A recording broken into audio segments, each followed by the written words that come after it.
Mendengar adanya laporan pohon langka yang akan tumbang, Komandan Resort Militer 061 Surya Kancana, Brigjen TNI Ahmad Fauji, langsung meninjau kondisi pohon tersebut.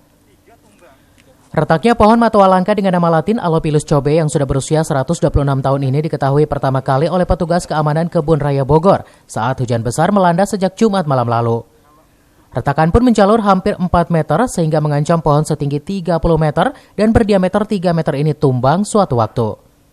Terima kasih Mas, pada siang hari ini, hari Sabtu tanggal 6 Februari 2021, kami mendapat laporan dari Mas Zainal, Stok Kebun Raya menyampaikan bahwa ada pohon yang retak, pohon pinata yang usianya sekitar 135 sampai 140 tahun.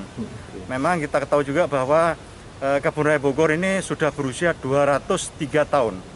Jadi banyak juga yang pohon-pohon di sini rata-rata kebanyakan usianya adalah ratusan tahun, dan memang sesuai laporan juga dalam 2 bulan ini ada 3 pohon yang tumbang dan 1 pohon yang retak. Ini pohon pinata ini tinggal menunggu waktu.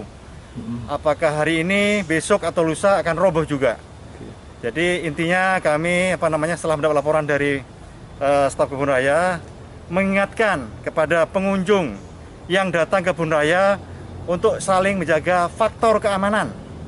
Jangan sampai masuk ke hutan-hutan. Kemudian jangan sampai sudah dipasang polis lain atau gabungan memaksakan masuk. Kenapa?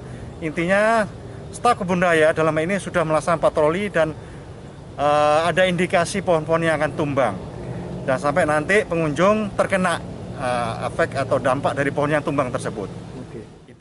Dan rem menghimbau kepada para pengunjung untuk tidak berada atau melintasi area tersebut karena pergerakan retakannya masih terjadi.